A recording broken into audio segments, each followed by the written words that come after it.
Bonjour à tous et bienvenue dans cette toute nouvelle vidéo ouverture. Ça y est, elle est entre mes mains, la toute nouvelle display de Corset, les ténèbres suprêmes. C'est le grand retour des héros, messieurs, dames. Avant que cette vidéo ne commence, n'oubliez surtout pas de vous abonner, d'activer la petite cloche pour ne rien manquer de ce qui se passera sur cette chaîne. Et surtout après visionnage, si cette vidéo vous a plu, n'hésitez pas à la liker. N'oubliez pas non plus que ce format est en partenariat avec The Cards Adventure, la boutique en ligne dédiée à Yu-Gi-Oh! Qui soutient cette chaîne depuis maintenant plus d'1 an. Je suis en super terme avec eux, ça se passe très bien, ils sont très efficaces. C'est une boutique de passionnés pour les passionnés. N'hésitez surtout pas à aller faire un petit tour sur leur site. On est parti, on n'attend pas plus longtemps. Je vous avoue que j'avais beaucoup hâte d'ouvrir cette display que je suis en train de bien galérer à unsleeve d'ailleurs. Au passage, les cartes qu'on en cherche le plus, et bien évidemment, on va avoir l'Ultra Primite parce que oui, je vais faire partie de ces personnes qui vont ressortir Blue Eyes du placard et on veut du Argostar, on veut bien évidemment potentiellement la nouvelle Milcharmy, on veut du Tenny. Il y a quand même pas mal de trucs qui m'intéressent dans cette boîte. Il y a les Forces Arcanes.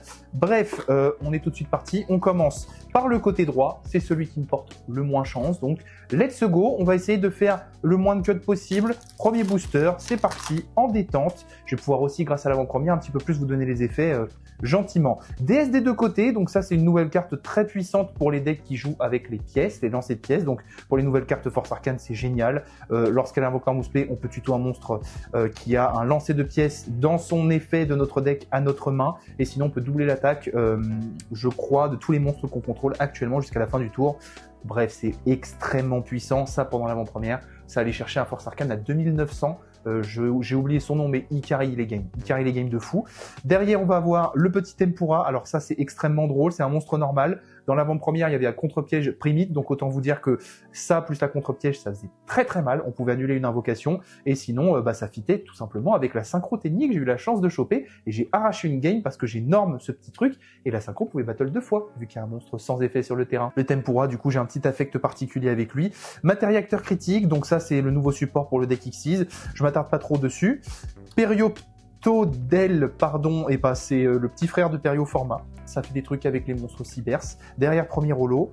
Ok, petit ours du laboratoire pour le deck Bête Gladiateur qui va certainement remonter. Beaucoup de personnes intéressées par les nouvelles cartes Bête Gladiateur. On va s'arrêter dessus vu que c'est notre premier holo. Premier booster d'ailleurs, je viens de me dire. Si on contrôle un monstre Bête Gladiateur invoqué spécialement depuis le deck ou l'extra deck, on peut invoquer spécialement cette carte depuis notre main.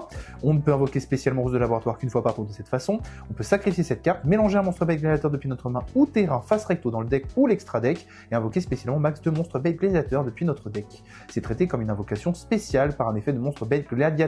C'est très fort, c'est extrêmement fort. Je pense que ça, c'est vers le début du combo, on veut avoir ça. Ça pop 1, ça fait 2, très fort. Derrière, on a la petite attaque séparatrice d'ombre. Vulcarion, le phénix en décomposition, lui aussi la carry l'avant-première parce que c'était un des rares synthoniseurs et en plus avec une magie de terrain qui fait des trucs avec les zombies, ça vous a un token gratuit pour des sacrifices. Oui, on est en vieux format quand on fait du draft.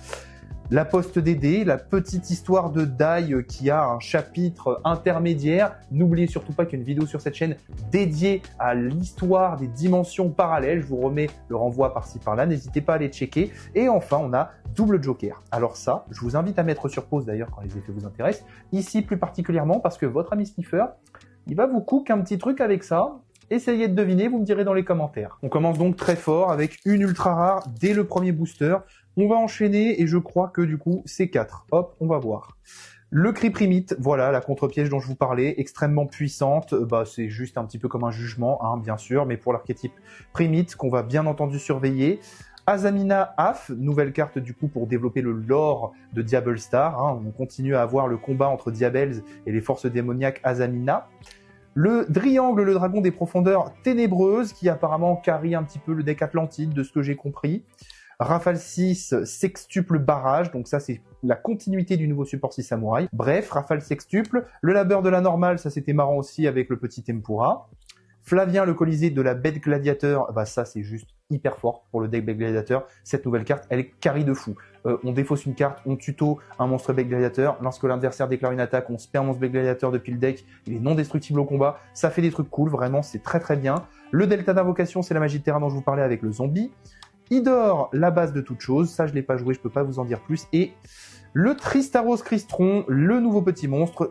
Pour le deck Crystron, du coup, on connaît tous Alkifibrax, mais c'est vrai qu'à la base, il y a un deck dans tout ça, donc n'hésitez pas, si ça vous intéresse, à mettre sur pause. J'ai beaucoup resserré la caméra, hein, donc c'est normal si vous voyez pas bien les communes, c'est pas celle qui nous intéresse. Je vais en faire un gros tas. On passe au troisième booster et la manip, c'est bien 4 cartes. Win, l'esprit des friandises. Alors ça va avec Halo, parce que oui, ils ont fait un petit jeu de mots. Il y a Halo et Win, pour un petit clin d'œil Halloween. Voilà, on a enfin un archétype complet dédié à cette fête de fin d'année, donc c'est très très cool à ne pas sous-estimer. Ils ont des effets en avant-première qui étaient dévastateurs.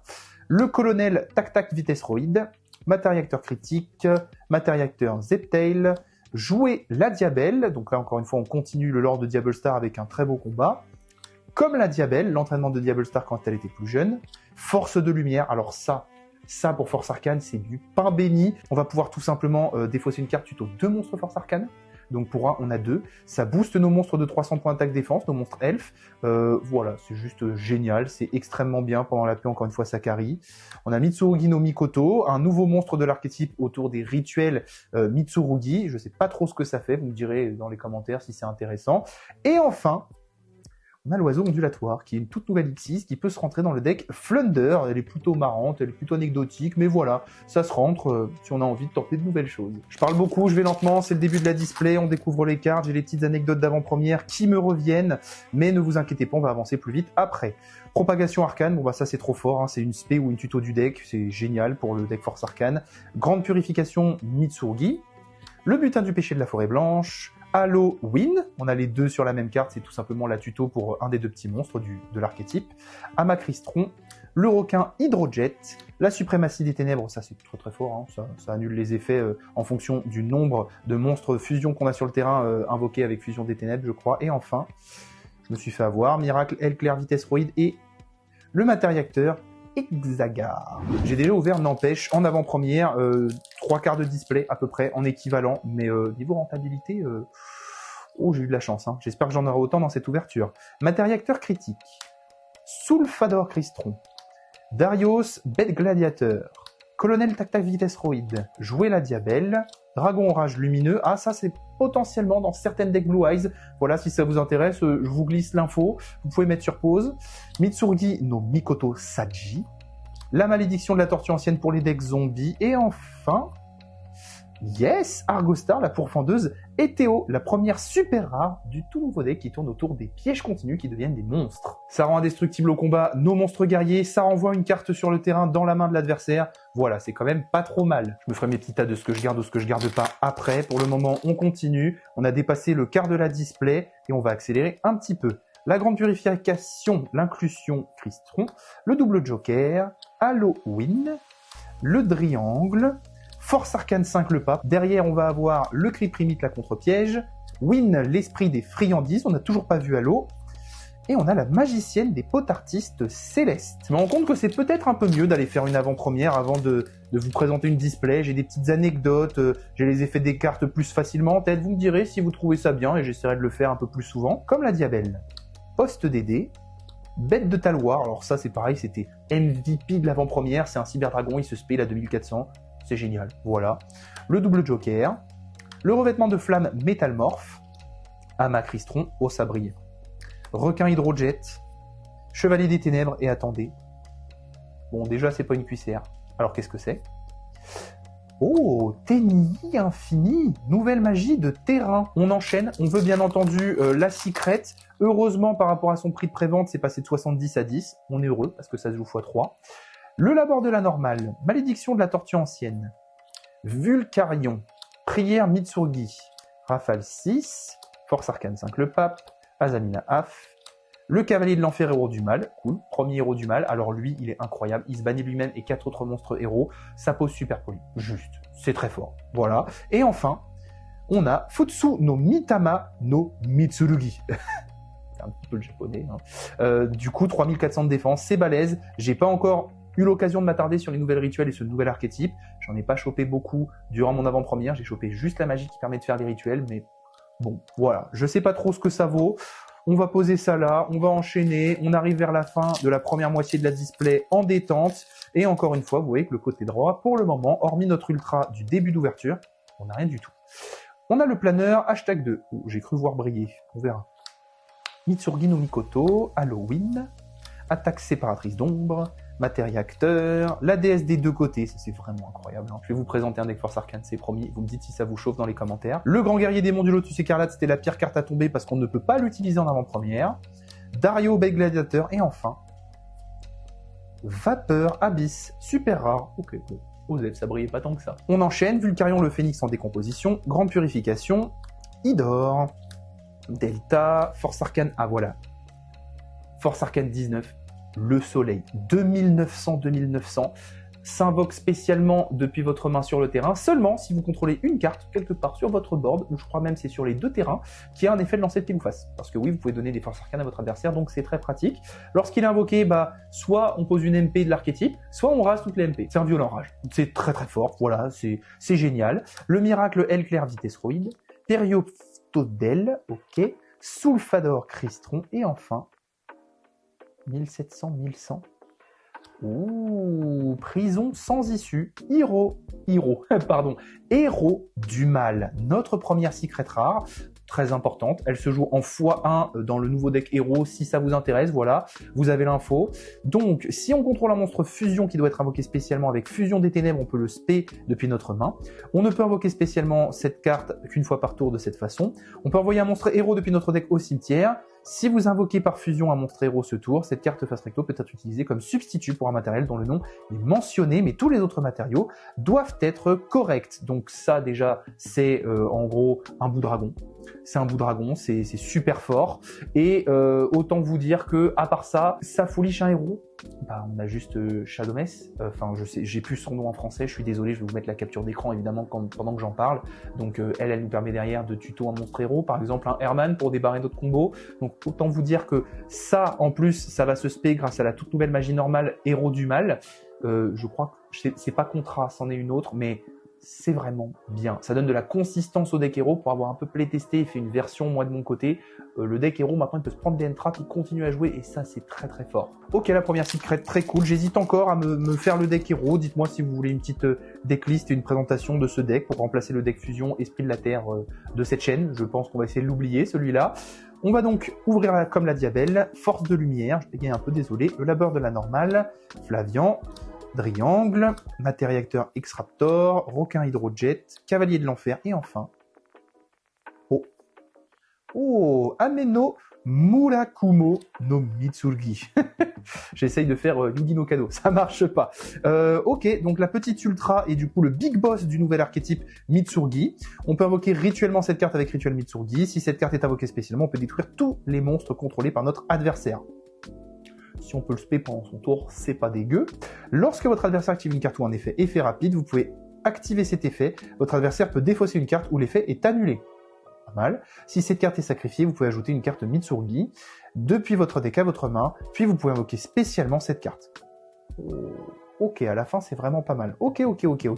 Bah écoutez, du coup, on arrive à la fin de la première moitié de cette display. Dernier booster, une secret 2 ultra, pile poil la moitié, bien répartie. Ok, bah écoutez, on continue, on enchaîne avec Jouer la Diabelle. Planeur #2, Dragon Rage Lumineux, hop, Grande Purification, le Grand Guerrier Démon, la déesse des deux côtés, Suprématie des Ténèbres, Force Arcane 19, et enfin, voilà, l'assaut maléfique. C'est cette carte dont je voulais vous parler tout à l'heure, où j'hésitais avec Contra. Cette carte est extrêmement puissante. On défausse une carte, on prend un monstre héros du mal de max niveau 4 depuis notre deck, soit on le tuto, soit on le spé. Rien que cette première ligne de texte, et bah, c'est une des nouvelles one card de combo du deck. C'est très fort. Et autant vous dire que si par exemple vous avez un petit malveillant qui traîne dans votre main, c'est giga bénef. On enchaîne, je ne sais même pas encore au moment où je tourne quel titre je vais donner à la vidéo d'ouverture. Le retour des héros, je garde ce titre pour une autre vidéo, vous verrez bien. Allez, Butin du péché de la forêt blanche, Elesqueletus Crystron, Delta d'invitation, Minimalien, alors ça c'était pas mal pendant l'avant-première, ça se spé, un monstre qui se spé dans un format comme celui-là, c'est très fort. Le Tempura bien entendu, le revêtement de la flamme métalmorphe, la déesse des deux côtés, Halo, on a enfin l'autre penchant avec Win, et enfin, Ténier Infini, ça c'est très très cool, j'en veux bien des doublons comme ça. On se balade tranquillement, on fait notre petite ouverture, devrait pas y avoir trop de cuts, j'espère que vous appréciez, que vous passez un bon moment, et surtout que malgré les avant-premières, et je vais encore avoir de la chance comparé aux autres, on sait jamais, apparemment j'en ai pas mal. Attaque séparatrice, double joker, la poste DD, comme la Diabelle, Matériacteur, Requin Hydrojet, Miracle Éclair Vitesseroid et la petite Argostar pourfendeuse Ethéo qu'on a pour un deuxième exemplaire. Ce serait cool d'en avoir un peu d'autres. Il y a déjà d'ailleurs eu des annonces concernant d'autres monstres à effet pour le deck Argostar. Donc il y avait quelqu'un qui avait une théorie au local où j'étais ce week-end qui disait oui mais tu vas voir les monstres sur les pièges ils vont arriver. Oui tu avais raison. Voilà, si t'es là et que tu vois cette vidéo, tu avais raison. Flavian, Idor, la Grande Purification et les Squelettus, le Colonel Tac Tac, le Chevalier des Ténèbres Héros du Mal, ça se joue x1 d'ailleurs aussi, Matériacteur, Amacrystron et... Gobelin Motard Fou Furieux pour notre troisième ultra. On peut cibler un nombre de monstres face recto contrôlés par l'adversaire inférieur ou égal au nombre de monstres gobelins qu'on contrôle, détacher un matériel d'un monstre qu'on contrôle et si on le fait, attacher ces monstres à cette carte comme matos. Attendez, ça peut faire un giga Zeus, ça. 2500 de points d'attaque en plus. Durant le tour de votre adversaire effet rapide, vous pouvez cibler un nombre de cartes contrôlées par votre adversaire inférieur ou égal au nombre de monstres X6 gobelins que vous contrôlez. Détachez 3 matériels d'un ou plusieurs monstres que vous contrôlez. Si vous le faites, envoyez ces cartes ciblées au cimetière. Oh, c'est intéressant. Moi qui ai le deck, ça, je vais me le garder de côté en x1. Ça doit se jouer, ça doit être pas mal. On va enchaîner. Je réfléchis, mais avec la petite magie continue qui permet de moduler les niveaux des gobelins, c'est vraiment pas dégueu du tout. On va pouvoir la sortir facilement. Halloween, le planeur, la prière, l'inclusion, la force arcane 19, Win, Sulfador, Halo et Tristaros Creston qu'on a déjà eu. Alors on va passer la 6e, parce que franchement, on a déjà vu la majorité des cartes de l'extension. Le Matériacteur Zeptel, la suprématie des ténèbres, la déesse des deux côtés, le triangle... oh, je crois que j'ai oublié de faire la manip. Bon ok, voilà notre deuxième secret rare. Libérateur Etho. Je ne connais pas trop cette carte. Ni d'invocable normalement, ni posable normalement, ni convocable spécialement depuis votre main en payant la moitié de vos points de vie tant que votre adversaire a une carte monstre dans son terrain ou cimetière avec un effet qui s'active dans la main ou zone monstre en réponse à l'activation d'une carte ou d'un effet. Oh, bon, en gros, une hache. On peut invoquer spécialement Libérateur Etho qu'une fois par tour de cette façon. L'invocation spéciale de cette carte ne peut pas être annulée. Cette carte face recto ne peut pas être utilisée comme matériel pour une invocation fusion, synchro, utilise ou lien. Et aussi, durant votre tour uniquement, elle n'est pas affectée par les effets de monstres activés sur le terrain de votre adversaire. Bah, c'est une spé gratos d'un 4000, 2, 4, 6, niveau 8. Bon, faut pas trop lui cracher dessus. On ne sait jamais ce que ça peut faire. Dans des stratégies, ça peut peut-être faire des trucs. Il y a Ragnareika qui existe, par exemple, avec les reptiles, je crois. C'est une niveau 8 ténèbres. Mais bon, comme ça... ok, j'ai l'impression que c'est aux F tiers. Vous me direz ce que vous en pensez. Hop, on va la mettre de côté, bien évidemment. On a Delta, la bête de Taloir, le Flavian, propagation arcane. Et hop là, il nous reste qu'une ultra. Force de lumière, planeur, Vulcarion, inclusion, Darius... Requin Hydrojet, Cryprimite, Chevalier des Ténèbres et la Force Arcane X, le Maître du Chaos. Alors ça, j'ai cru que quelqu'un allait me le sortir en avant-première, mais on avait mal lu la première ligne. 3 monstres Force Arcane de noms différents. Il n'y en avait que 2 dans la boîte. Heureusement. Parce que autant vous dire que sinon, ça aurait pu être une super poly pour des boards. C'est extrêmement fort, je vous invite à mettre sur pause. Ce truc est une dinguerie. J'ai eu très peur. Voilà, le mec qui me l'a sorti la première fois. Heureusement quelqu'un à côté est intervenu, sinon je me serais fait avoir, mais on savait pas tous les deux, on n'a pas lu la carte. Les joueurs Yu-Gi-Oh! Faut vraiment qu'on lise nos cartes. Ok, on continue gentiment, on va arriver sur le dernier quart de la display. Normalement il nous reste une ultra. Bon, hop, je crois que j'ai mal fait la manip. Minimalien, Post, et les Squelettus, attaque, Azamina, peut-être pas, Suprématie des Ténèbres, le Tempura, le Sulfador, et enfin...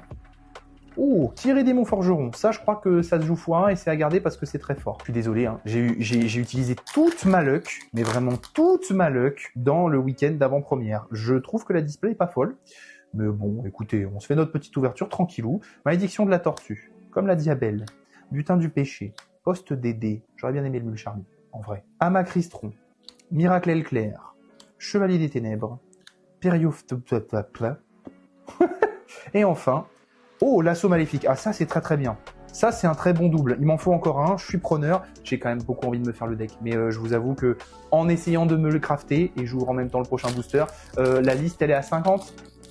Il y a peut-être moyen de faire moins si on joue pas de N-Trap, mais 50, ça pique. La bête de Taloir, les prières, Idor, Mitsurgi no Mikoto, Cavalier de l'Enfer, Matériacteur, le Grand Guerrier, Darius et enfin Claudius, Bec Gladiateur, la nouvelle grosse fusion, hein, si Force Arcane à la sienne, pourquoi pas les Bec Gladiateurs. Elle se fait désirer, notre petite Ultra, la dernière, et parce qu'il nous en reste plus qu'une, hein, je le rappelle, et on est dans le troisième booster avant la fin, avant-dernier booster, ouais déjà, hein. Minimalienne, Idor, Attaque séparatrice d'ombre, Bête de Talawar, Cri de Primite, Matériacteur, le Grand Guerrier, la Rafale 6 et... Oh, let's go! On a une display buggé! Let's go! On a une display à 3 secrets. Oh bah, ça rattrape pas mal de choses, ça. On a l'esprit de Tenni, Suruya. Alors, si ça se prononce bien comme ça, c'est vraiment une carte qu'on veut absolument en x3 dans la nouvelle version du deck AMP. Vraiment, ça c'est très fort. Si on contrôle un monstre Wyrm ou un monstre face recto, bien sûr, monstre à effet exclu, on peut l'invoque spé depuis notre main. Déjà.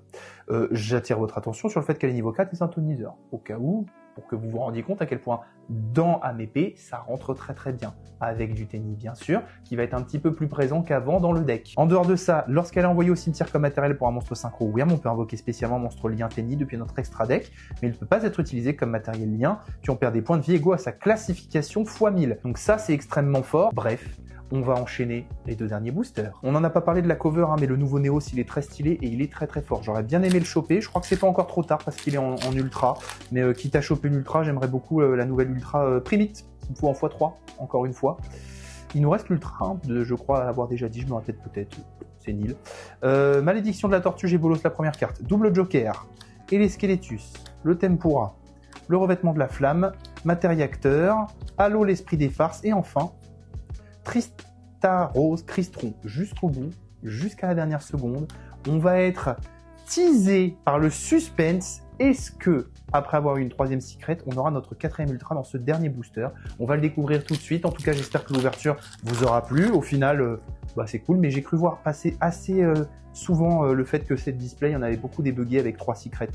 Inclusion Cristron, Mitsurgi no Mikoto, Minimalienne, le Flavien, le Suprématie des Ténèbres, Flavian d'ailleurs, pardon, Win, Rafale 6, Force Arcane, et enfin, notre Ultra peut-être 1006-0. Oh, let's go! Oh, let's go! On a Beryl, l'éthérique Primite. Non mais attendez, comment... vous vous rappelez le passage où je dis que l'ouverture est pas folle? Secret supplémentaire, la dernière ultra c'est ça, c'est bon. La display elle est trop cool, elle est trop bien. Je pense avoir eu beaucoup de chance en fin d'ouverture. Je vais quand même vous lire son effet et d'ailleurs je vais vous parler d'une petite news qui est arrivée un petit peu après la sortie de l'extension concernant son effet justement parce qu'il y a eu une mise à jour et il y a quelque chose qui a changé. Et ça c'est très important de le savoir vu que vous risquez de rencontrer pas mal Primite et surtout cette carte. Si cette carte est invoquée normalement, on peut poser une magie piège Primite depuis notre deck. Ça déjà c'est super fort, c'est notre starter à combo. On peut utiliser chacun des effets suivants de Dragon Beryl éthérique Primite qu'une fois par tour. Vous pouvez sacrifier cette carte, envoyer un monstre normal depuis votre deck au cimetière. Durant la stand-by phase, et c'est là qu'il y a eu un petit changement. Par rapport à l'OCG, en fait, ici il y a marqué durant la stand-by phase, alors que c'est durant votre stand-by phase. Ça change beaucoup de choses parce que ça évite de faire ce dernier effet pendant le tour de l'adversaire. Et ça peut avoir son importance. Donc notez bien que c'est durant notre stand-by phase, durant votre stand-by phase. Si vous avez un monstre normal dans votre terrain ou cimetière, vous pouvez ajouter cette carte depuis le cimetière à votre main. Et d'ailleurs, c'est logique parce que c'est pas un effet rapide. Donc on n'aurait même pas pu le faire pendant le tour de l'adversaire, concrètement. On peut pas dire chaîne 1 l'adversaire, chaîne 2, on le rajoute à notre main. Non, ça ne marche pas. Écoutez, super content d'avoir chopé ce petit dragon Beryl. Je fais un petit peu de place pour vous montrer en gros le petit résultat de cette ouverture. On a donc eu un petit peu de tout, comme vous pouvez le voir. Et surtout, hop, pardon, à mon petit slipper, on a eu 3 secrets. 3 secrets, 4 ultras, énormément de bazar par-ci par-là, désolé. Et j'espère évidemment que cette vidéo vous aura plu. Si c'est le cas, encore une fois, n'hésitez surtout pas à la liker après visionnage. Ça me montre que vous aimez les vidéos sur cette chaîne, que ça m'encourage à continuer à en produire. Normalement, je vous réserve quelques petites surprises cette année. J'espère qu'elles aboutiront et peut-être que je vais vous faire une petite update, une petite vidéo de ce qui se cache derrière la caméra parce qu'il va y avoir de belles nouveautés. Je ne vous en dis pas plus. On va un petit peu rénover tout ça autour de moi et on va peut-être passer au niveau supérieur. On verra un petit peu plus tard, je vous en parlerai dans une autre vidéo. En tout cas, n'hésitez pas encore une fois, tout ça, si ça vous intéresse, à vous abonner, à activer la petite cloche. Et surtout, n'oubliez pas, je vous retrouve tous les dimanches à 18h, sauf quand il y a des ouvertures, et ben j'essaie d'être là le mercredi à 20h, juste avant la sortie de la display le jeudi. Et voilà, sur ce, je vous dis à très bientôt dans une prochaine. C'était Slipher.